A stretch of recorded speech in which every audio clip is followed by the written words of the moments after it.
Hello, I'm John Sargent, back with another video chat.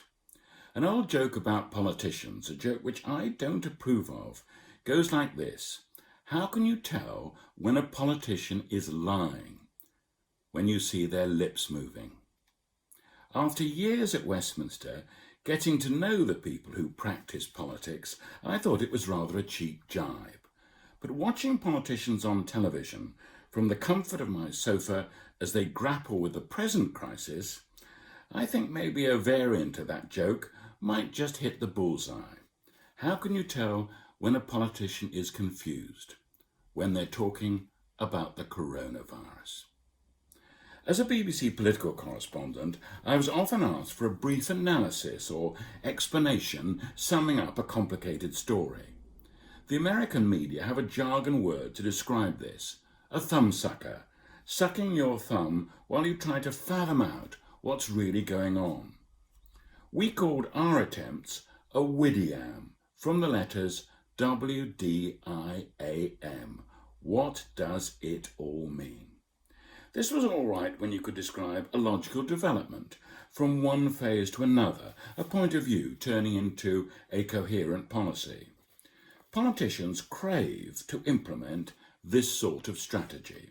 Apart from anything else, it gives the impression that they're in charge, that they know what they're doing. But now, they've come up against the awful, relentless, arbitrary force of COVID-19.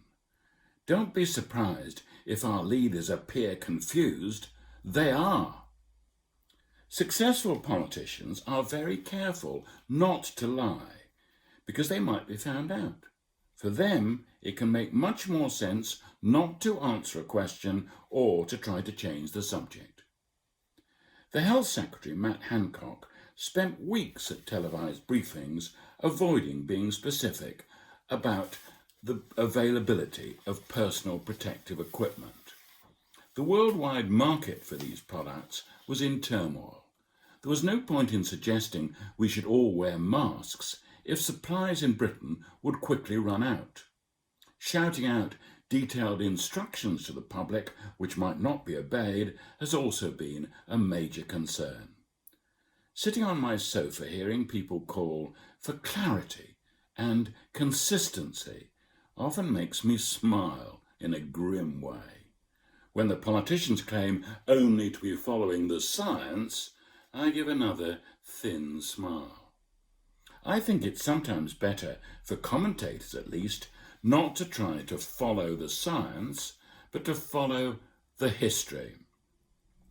Over the centuries, political leaders have had to overcome a myriad of problems.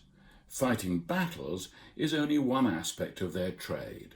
They also have to fight to keep up morale, or in modern terms, the opinion poll ratings. Think of the great Roman armies returning in triumph, with the trumpets sounding and their once mighty enemies reduced to a rabble of prisoners, tied up and humiliated before being dragged out on display. Oh, how the crowds would cheer. For obvious reasons, such victory parades wouldn't work today. This terrible, devastating virus can't be easily overcome. The Roman armies didn't inevitably return in triumph. Success was often scarce, and so were food supplies. Harvests weren't always abundant, and enemies not easily vanquished. The restless crowds could turn against their leaders, and mob rule threatened. How did the politicians react then? As it happens, we're ruled at the moment by a Prime Minister who's also a classical scholar. And by a lucky chance, I have a wife who for many years taught classics.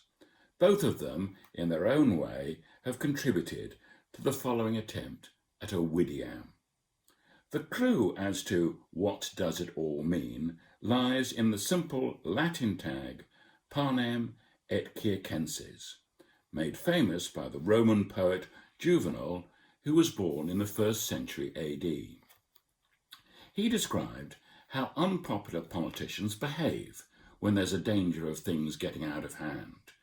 If the mob threatens, they give them bread and circuses, panem et circenses. In hard times, bread was a luxury. The circuses were great open spaces where vast crowds would thrill to Ben-Hur-like chariot races. Oh, how the crowds would cheer! We live in a different age, but the crowd-pleasing demands of politics when times are difficult remain the same. The modern equivalent of circuses, sports grounds for football and cricket. Open them up as soon as possible, to television at least. And the bread?